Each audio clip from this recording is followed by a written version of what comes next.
We all know how Bill Belichick, his time in New England came to end. Yep. Was an amicable, mutual parting allegedly of ways. Right.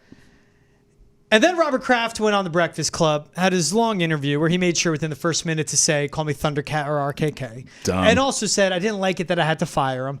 And then once that happened, Bill Belichick, he's gone gloves off. Mm-hmm. He made comments on the Pat McAfee show about Jerod Mayo's soft comments after the Jags loss. Then he went on the Let's Go podcast with Tom Brady and Jim Gray. This is what Bill Belichick said most recently, T. Yep. Quote, I think when you criticize your team publicly like that, it doesn't always go over well. Ultimately, I always felt that when the team played bad, that was my responsibility.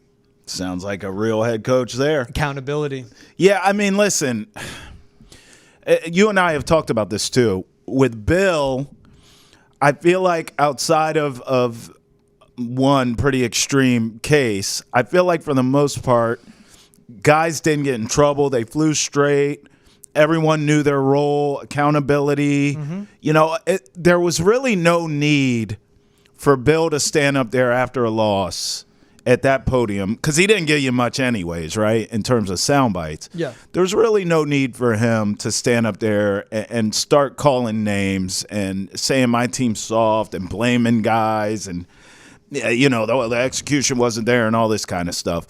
Bill, for the most part, didn't talk anyways, but he would always, I'll give him this credit, he would take those arrows from the media. Mm-hmm. And you know, it's one of the reasons why he was so powerful, because he would take the arrows from the media and also take the air out of the room in terms of if you thought you were going to pin Bill Belichick in a corner with your questioning or anything like that. He just wasn't going to allow you to bottle him in that way that we have already seen Jerod Mayo 5 minutes into the job do multiple times. Burn some cash. Yes, burn some cash, putting his foot in his mouth. Remember the whole Judon stuff? We called that out day by day. Every day was a different saga. Remember Judon acting out at practice? Matthew Judon basically holding court of, this is what I want in free agency, this is why I'm unhappy. Devon Godshaw did the same thing. Yes. And then we even see the recent of KJ Osborne posting quotes from his agent about call me and get me out. That's right. And then Jerod Mayo tripled down of the guys are going to talk out there publicly. Right. Like, he's letting them be them, yes, but he is. doesn't have the control that That's a head coach exactly needs. right. And then we heard of the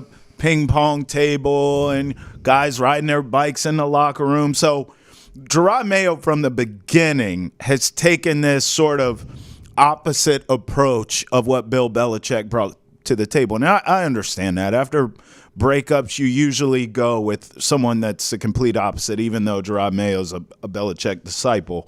But listen, this is par for the course at this point in time, because we know Belichick did not love the ending here in New England. I know everyone put on a happy face, but clearly Bill felt a type of way about being shown the door, and all of us would. So I understand that. This is a quintessential case of kick a man when he's down. The Patriots stink. Jerod Mayo has already lost control of this team, in my opinion. Yeah. And not to say that guys can't go out and get in trouble on their own and that Jerod Mayo controls every little thing that all these players do, but between the off-the-field stuff and the on-the-field stuff and the social media, it is clear that Jerod Mayo has lost control. Yep. And so, look, if things maybe ended a little better here and Bill didn't have some feelings, maybe he just kind of gives you what he always does, at least as a coach, you know, sort of nothing, right? And he just kind of says, hey, I'm always rooting for Tom Brady does this. I'm always rooting for the Patriots, and I wish him luck. He's not going to do that because there are feelings involved. He does not like the way that it ended here, and so he's taking his shot at Jerod Mayo. I was not shocked at all to see this from him, to see these comments from him. And listen, quite frankly, he's right. Not just that. Not only was I not surprised to see the comments and hear him double down, as you said, but he's absolutely right. He's been right across the board. Do I think it's a little distasteful to do this right now to Jerod Mayo? And you two are supposedly close? Yeah, I do. But I also understand where it's coming from. The root of it is Bill is hurt. Yeah. He feels as though, look what I did with the same team, which is not the same team, by the way. We can get into that. But for the most part, it's the same team, and look what I was able to do, and look what you go to this guy to be your savior, and he's anything but. Yeah. So it's rooted in pain. Hurt people. You understand? And that's what's happening here. Jerod Mayo is the tackling dummy, I guess you could say, or he is the bystander in this that's catching the strays, where he's the easy target. Yep. This is going at Robert Kraft. Yeah. Bill Belichick's always been this way. He's petty. Yeah. And he will punch low and punch down whenever he gets a chance and take his subliminal shots. But Robert Kraft baked into Jerod Mayo's contract, you're the successor. Right. When Jerod Mayo was still a co-GM of the defense. 5 years ago, allegedly. No, the 5 years ago is the BS. That's just it was BS. It was BF and S. But once he baked that into his contract, and once Jerod Mayo had that guarantee that he was going to be the head coach, because he was handpicked as Robert Kraft's guy, right? Treats him like a son, all that. And then Robert Kraft goes to Bill Belichick. You're done. I'm firing you, but we're going to go out and say mutual parting of ways. This is how we're going to do it. Yep. And we're going to part ways, and we'll make it seem amicable. And we're not getting a divorce. We're just separating. We're still friends. We still love each other, but not like that. Right. That's how Robert Kraft painted everything. It's always rainbows and sunshine with him and butterflies, and it's not. Right. This is Bill Belichick making sure to call out a bad head coach right now, but more importantly, going really at that bad head coach, because that's the head coach for Robert Kraft. Yeah, fair. Bill Belichick, the GM, got Bill Belichick, the head coach, fired. But for Robert Kraft to ask, like, everything's okay, how he handled it as well, this is Bill getting petty, getting personal, getting dirty with it, doing it through the media, not caring, and he's going at Robert Kraft and Jerod Mayo when he makes these types of comments.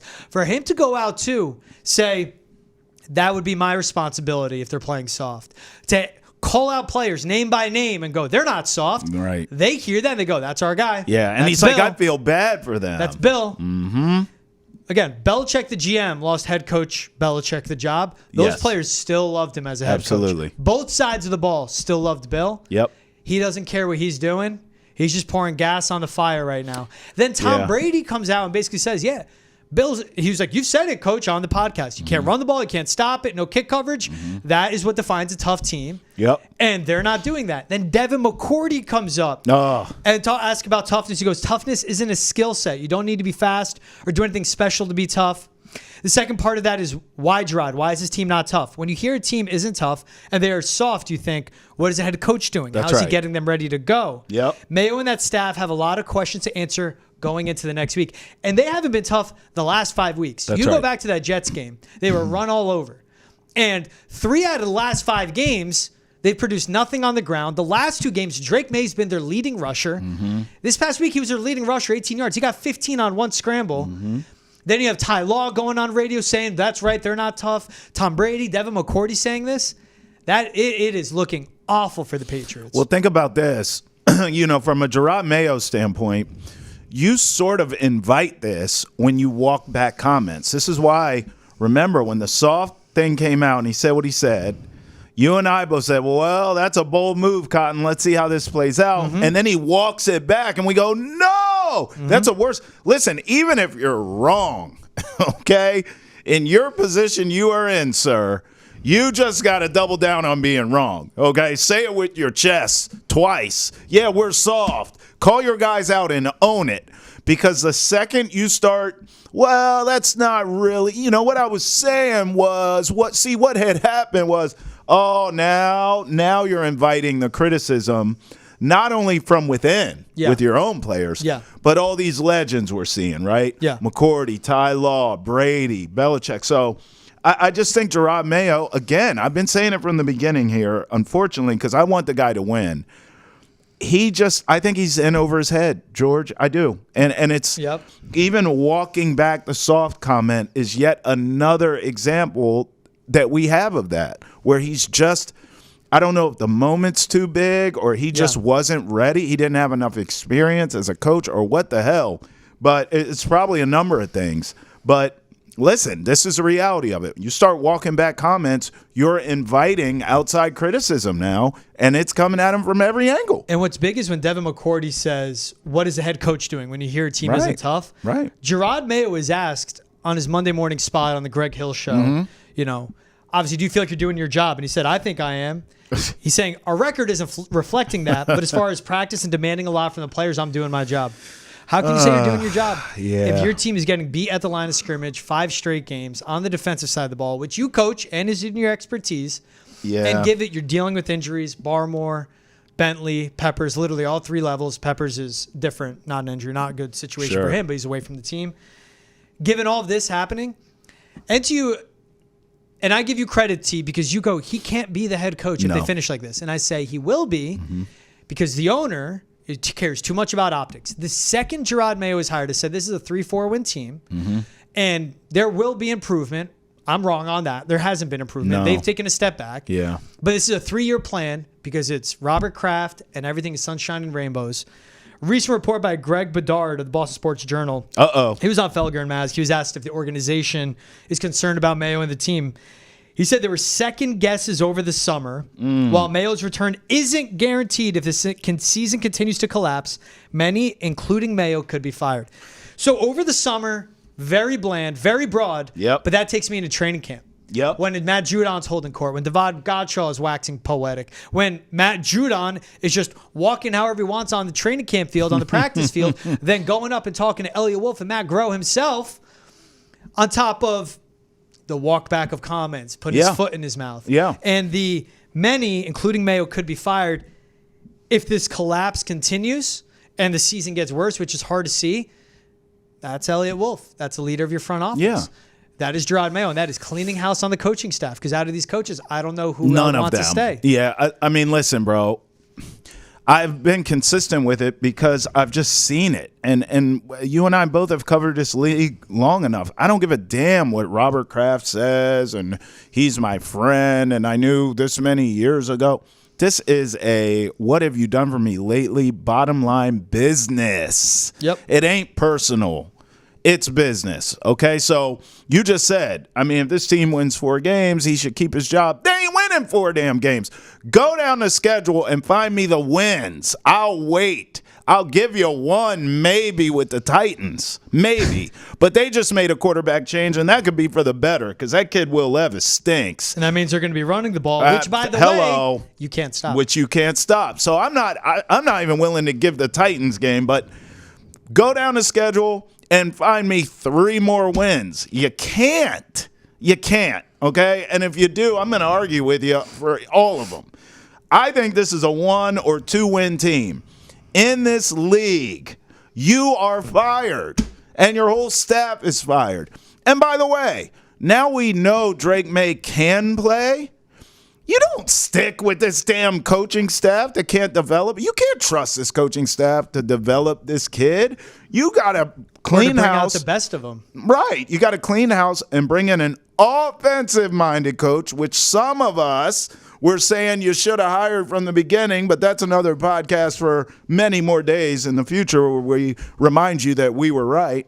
But you got to move off of this coaching staff and Elliot Wolf, potentially, depending on how the season goes, and bring in some people in here that can build around this kid and develop this kid.